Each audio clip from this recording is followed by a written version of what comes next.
Welcome to the Immigration Lawyers Podcast. I am the host, Attorney John Khosravi, and I practice U.S. immigration law exclusively. For more information about the program, please visit www.immigrationlawyerspodcast.com. Please note that this recording is informational only and does not constitute legal advice. Please consult with a licensed attorney for specific legal guidance that suits your case. Also, this recording is copyrighted and written permission is required for rebroadcasting. For more information about me, please visit www.jqqlaw.com. Hi everyone, today I'm having a wonderful interview with Bram van Melle, a Dutch immigration attorney in the Netherlands who focuses on immigration, especially employment-based immigration. I'm really excited to learn more about what the laws are over there and how immigration is processed in his country. So Bram, it's very nice to meet you. It's very nice to meet you too, John, and hope to meet up in person as well later this year. I hope so too. Why don't you let us give us a little more information about yourself, where you're born and raised, and how you became an immigration attorney. All right. Well, I was born and raised in a very small village called Zeist near Utrecht.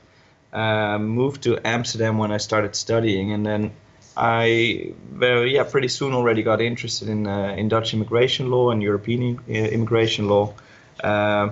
Did not start off as an immigration lawyer, but more as a government lawyer in general field of administrative law. But after a few years, realized that I was much more interested in being sort of on the other side and doing immigration work. And I felt like doing that, and have been doing that now for the past 5 years, and very happy doing so. What is it about immigration law that stood out, that you liked it more, that you went towards it?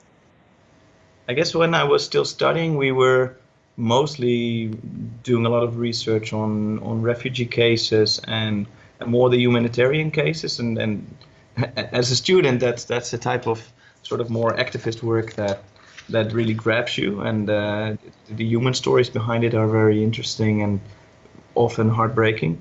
And basically now working as an immigration lawyer, in a bit more the regular field, I deal much more with families, but also business immigration, employment immigration.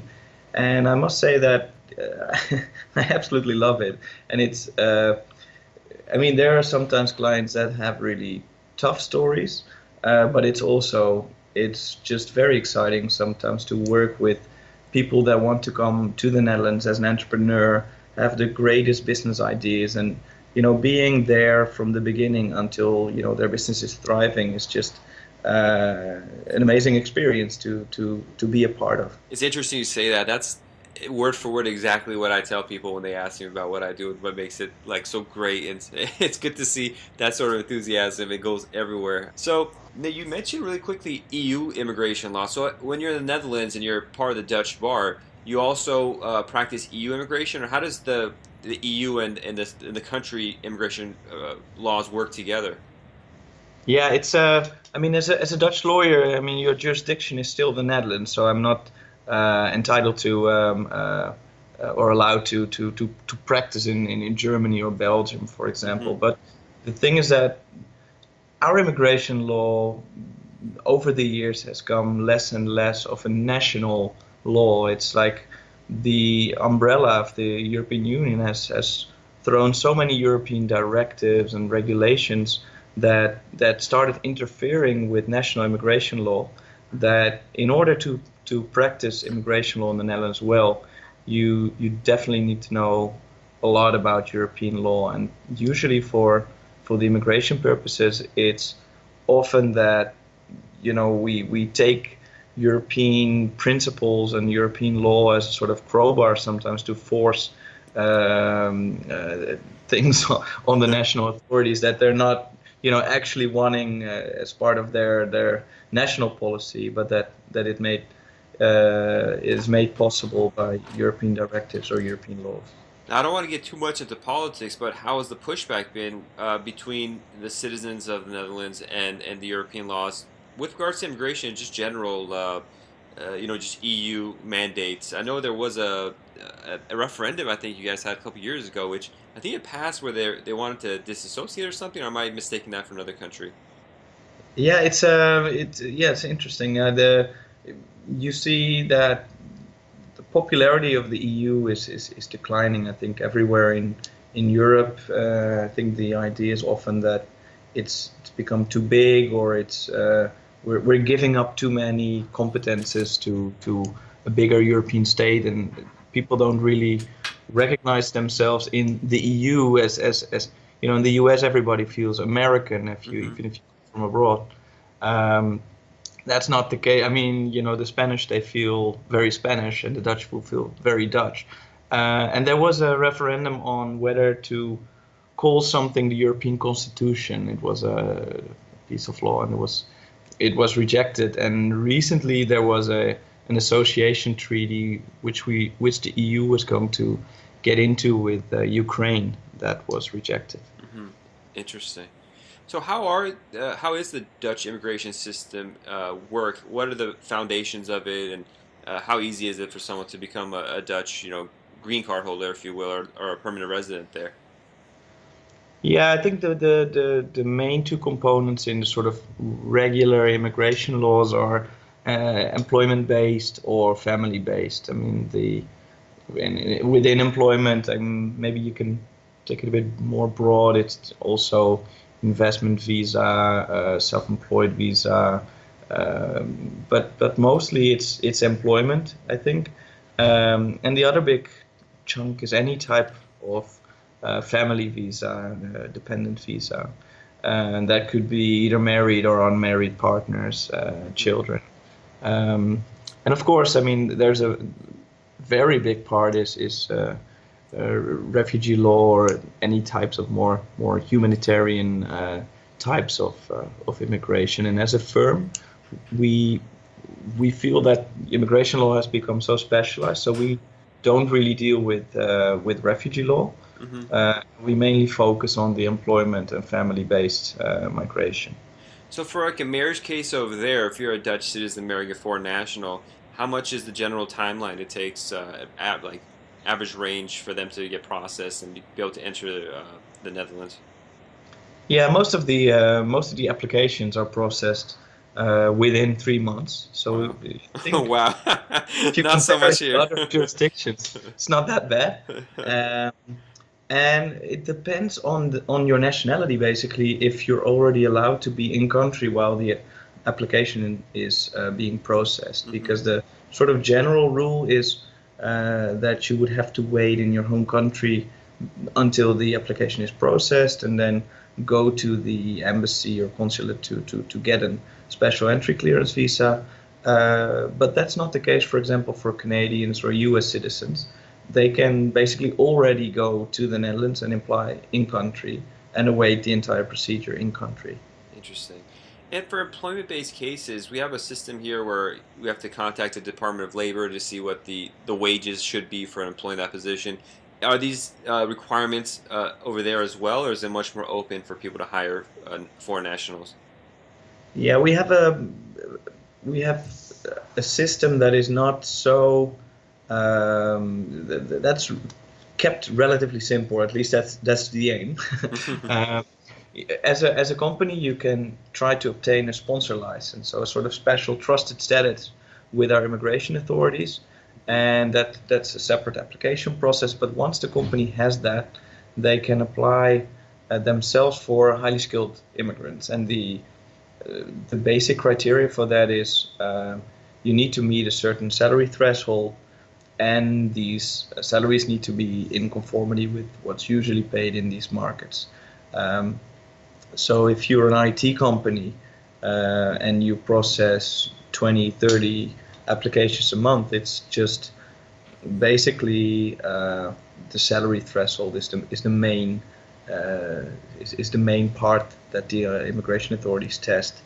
Um, so that's our highly skilled immigrant scheme, a national scheme, is very efficient. But recently, European legislation again sort of made things a little complicated, or changed things a little bit, because now Um, we have a twofold system. One is the national highly skilled migrant scheme, in which you can, just with a certain salary threshold, hire someone, but you need to hire them locally. And the other one would be an intra-company transfer scheme, and that would more or less work the same, but then you get a special EU ICT permit, which gives you also certain rights to be more mobile in the EU. So if you Hmm. have another short-term assignment in Germany or Austria or anywhere, it's much easier to, maybe make the Netherlands your sort of home base, and then from here go on short-term assignments elsewhere in Europe. That's cool. And are there quotas for like how many marriage cases or family cases, how many employment cases every year are possible? No, no, they're not. So I'd imagine like because if I was a foreign national and the U.S. is like the barriers are too high, I would try my best to just go to Netherlands and actually have to have a family member, I guess, or find work there. But I would probably preferably go to the Netherlands and get a job. So is there a huge demand? I don't really hear in the news of people immigrating to the Netherlands as much. Although I do hear the politicians talking about too much immigration. And actually, from my visits there, I see a lot of refugees, especially in the last 15 years. And I haven't gone in a couple of years, but I used to go there every year at least once. And I would see, especially in Amsterdam itself, a huge migration flow from 2000 2010, where like really you can see the difference in the society there changing that in that city in particular, less in the other cities. But is there just huge demand going on right now for immigration to the Netherlands? Yeah, I think especially if you look at a city like Amsterdam, Amsterdam and the Netherlands itself has a really good climate for investment and for setting up headquarters Hmm. for business. So a lot of businesses have moved their headquarters to Amsterdam because of the settlement climate, but also uh, because they like the city. Yeah. Uh, and they have brought in a huge number of expats, and so you have a lot of these big companies here that work with lots of expats. Um, so you see the makeup of the city changing a little bit. It's also the influx of refugees, Hmm. especially in a city like Amsterdam. I mean, you see a huge expat community, and obviously good for immigration lawyers. Very interesting. Now, uh, what is the investment programs you have? I know you have like an E2 type program because you have a treaty with the U.S., but let me know more about the investments that allow you to live there or potentially get lawful permanent residency there. Yeah, we have since a few years now a special investor visa program, and to be honest, it hasn't been that popular yet. I Hmm. mean, it's the threshold for investment is currently 1,250,000 euros as a minimum to invest. Um, and in addition to that, these investments need to add to innovation in a particular industry, investment create jobs, and or bring a high value personal network or specific knowledge. And what you see in practice is it's definitely not impossible, um, but many of the European countries have investment schemes, um, and often the threshold is just a bit lower. Hmm. So the 1.25 million euros is scaring off some Yeah. I potential mean, investors. you can go to Spain, I guess, and buy a house now over there and get residency in the EU. Is that so? I believe that. Yeah, Yeah. So. and we excluded the purchase of property, and I get this question quite a lot actually. Like people go like, well, but why don't I, build a, buy a mansion? Don't doesn't that earn me a residence permit? It's like, well, unfortunately not. I mean, it would be great, but And are there public benefits you get when you become a permanent resident there? Does the government give any free medical health care, or how does that system work briefly in the Netherlands? sorry, the medical healthcare system. Just medical health care. What kind of free stuff does the government get over there when someone becomes a lawful permanent resident? Or are they more restrictive in the Netherlands? Yeah, basically our system is a mandatory health insurance system. So you once you become a resident, so once you get your residence permit, you are obliged to take health insurance, Interesting. and the costs are usually approximately, somewhere between 90 and 120 euros a month. So the Wow. costs are relatively low, actually. That's Uh, awesome. and the companies are, they need to take you in, and so they cannot actually refuse you. So going back to the investment visa, that was investment to get lawful permanent residency. But do you have a temporary program like an E2 or in the U.S. where I could start a business there and just operate it when I'm there? Yeah, uh, what we have as an alternative, and which gives the most flexibility to our clients, and I mean that this is just for U.S. Clients, is Hmm. that we have a treaty with the U.S. and that basically you can apply here for a residence permit as a self-employed by setting up a company, and it doesn't even need to be very active economically, as long as you keep a capital investment over 4,500 euros in the business. So that can be material, but it can also be just basically money sitting in the bank. Um, and then by doing that and applying for that, you get a 2-year visa. And then once you extend it, you get another 5-year visa. And that gives huge flexibility um in terms of what you want to do in the Netherlands, and also how often you want to be in the Netherlands. So do I need to have a storefront or could I do like a virtual office kind of thing where I have an address that's a post office and I come there just for meetings? How stringent are they on that? Yeah, the latter. I mean, you need to have an address in the Netherlands, so Hmm. like a residential address. So what you do need to have is some sort of place where you can register yourself. I mean, you see sometimes that people basically rent something with friends, or just rent separate apartments, Hmm. and you can actually register the business at the apartment's address.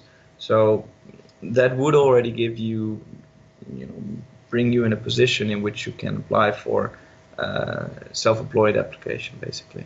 Interesting. Okay, I'm definitely gonna look into that one. Uh, One thing I missed from the very beginning is how's the weather over there? It's winter right now, so you must be freezing. Yeah, well, our climate is, I would say, moderate. Although in the winter it's raining quite a bit. It was freezing a little bit, so we had this last week. We had this nice scenery of people ice skating Oh, in the parks. Right now it's not that cold, and I think our climate is basically in the winter it doesn't get extremely cold, and in the summer it doesn't get extremely hot. So mm-hmm, I mean I like it, but a lot you if you ask some people, they would say it rains a little bit too much, a bit like UK. mm-hmm. Now, what city are you located in? Are you in Uh, Amsterdam? um, yeah, yeah. Okay. Now, going back to your practice, what kind of stuff did you do early on when you started that were maybe mistakes and that you learned from now? Maybe in the practice of law or just personally management of your office and dealing with clients. Has there been shifts that have happened that you've learned from? Um, It's a big question. Sorry. I think about yeah, I'm thinking. I mean, it. what I think changed a little bit is that when I just started, I mean, you definitely, as a lawyer, you want to help everybody, Hmm. but we get like 100 calls a day, I think. And I think in the very first weeks, I was spending so much time on the phone, just talking very long with everybody. Even though I think if I look back now, I think I've had quite a few calls that I would recognize right now as after practicing for a few years, that either I wouldn't really be able to help them, or that they were just seeking out free advice. And Hmm. um you sort of learn to get to the center of things a little bit faster now. So I mean, and I think I can use that at least with my in the field of business immigration. You can use that with clients. That it's clients often don't want to hear like a super long story with Hmm. 20 pages of legal assessment of things. I mean, you can give that to them, but at least I think they're more interested in just maybe you send it to them, but also just give them a call and just give them a rough breakdown of the most important things. Just basically they want to know what they need to do specifically. Yeah, we have a really similar background. It seems like at first I would take all the calls, and now within a really the first second of them saying hello, I'm like, okay, this is going to be a waste of time, or this person's just going to keep going on, and you got to keep it under control, just not to spend your whole day on phone calls that aren't going anywhere.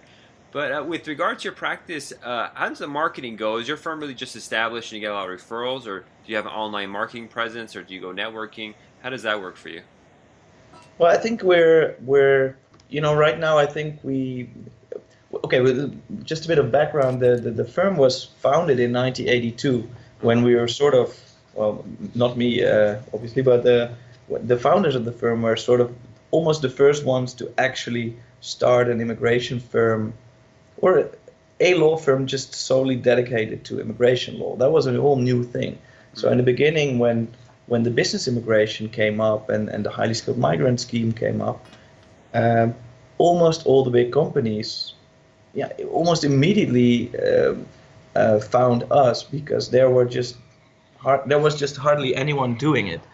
Uh, that has changed a lot over these years, and so a lot of companies started thinking, either accountants thinking they can do some business immigration on the side, or or former colleagues that started their own firm. So there's more competition now, and it's with the with the upcoming of social media, you do need to have some sort of, yeah, I think, added strategy of how to manage that. So we're updating our website, we're sharing more now on LinkedIn, and but I think so. Even though we're thinking a lot about that and trying to sort of reinvent ourselves also on the in the social media age, um, we still have a very strong network, and we believe very much still in the good context that we have and that we've established over the years. So in terms of referrals, I mean, you still have, as long as you keep doing good work for them, a lot of people keep coming back. What we are extremely happy about seeing is that sometimes you see a lawyer that you work with, and we do a lot of sort of subcontracting work, I would call it, for US firms, and they bring their work to us, and then you see a lawyer that worked for a certain law firm, and then you don't hear from him for a while, Hmm. and then he moved to another immigration law firm and says like, okay, I want to work with you in the Netherlands again, and those are very nice things that Hmm. people, if they recognize that you're providing good services, they will come back in any way. Interesting. And then I know you're a member of AILA as well. How active is AILA in your area, and I mean, are other immigration lawyers in the Netherlands members, or are you one of the few?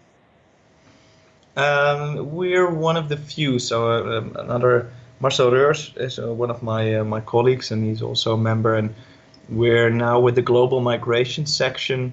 We're quite active, and for us, that is a very important referral, yeah, Hmm. system, because you often see that a U.S. immigration lawyer that's part of AILA maybe sort of poses the question like, well, does anyone know a good referral in the Netherlands? And then other colleagues will chip in and say like, yes, you can just email Bram van Melle or Marcel Reurs and contact them directly. Uh, and it's a global, it provides a global network. Hmm. So it's also when someone comes to me and says, I need to do an immigration case in Poland, or in any of the European jurisdictions, and basically anywhere in the world, uh, I would probably know where to go to and who I can trust in that sense as well. Awesome. Well, thank you, Bram. Thank you so much. Is there anything else you'd like to leave us with before we go? Well, I think I've like my Facebook page was just exploding with all these ALA lawyers that were in some way addressing these U.S. executive measures going on right now, and I would just want to tell to you all, keep up the good work, because I think that type of stepping up your game when it's really needed Hmm. is something that we look proudly at here in the Netherlands. Awesome. Well, Bram, how could someone contact you or learn more about what you do and get your help? Well, you can just basically find us through the website, or I'm not sure what's what's easiest. I can give you my email address. Sure. You have my contact details, so Definitely. I'll definitely put it on the uh, page, but I think yeah, how do you pronounce your law firm's name? Evara. It has a US. yeah, it's Everaard, and my name in a very Dutch way would be Bram van Melle. Okay. But Okay. I spent some time in the US, and I at some point I realized, yeah, that's probably never going to happen. Well, thank you so much, Brad. It was a pleasure speaking with you. I'll definitely put your contact info in the show notes on my website and on the YouTube page. It was a pleasure speaking with you. Thanks for having me, John. You're welcome. Bye bye. Bye.